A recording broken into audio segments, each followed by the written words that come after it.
నామమును వ్యర్థముగా కూడా ఉచ్చరింపకూడదంట.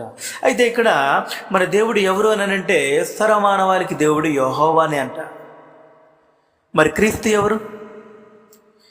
దేవుడు యెహోవా అయితే మరి క్రీస్తు దేవుడు కాడా? మరి సమాజం అంతా క్రీస్తు దేవుడని చెబుతున్నారు కదా. చిన్నలేమి పెద్దలేమి ప్రపంచమంతా క్రీస్తు దేవుడని చెప్తా ఉన్నారు కదా. మరి బైబిల్లో ఏంటి యెహోవా ఏ దేవుడనుంది? మరి క్రీస్తు దేవుడు కాడా? మరి క్రీస్తు ఏమై ఉన్నాడు? కనుక మనము మరి యొక్క లేఖనం చూద్దాము. క్రీస్తు దేవుడా, దేవుని కుమారుడా మనం చూద్దాము. అయితే మనం మరి యొక్క లేఖనం చూద్దాం. యోహాను సువార్త మనము 20వ అధ్యాయము చూసినట్లయితే ఇక్కడ మనకి తేటగా యొక్క లేఖనాలు తెలియచేస్తూ ఉన్నాయి.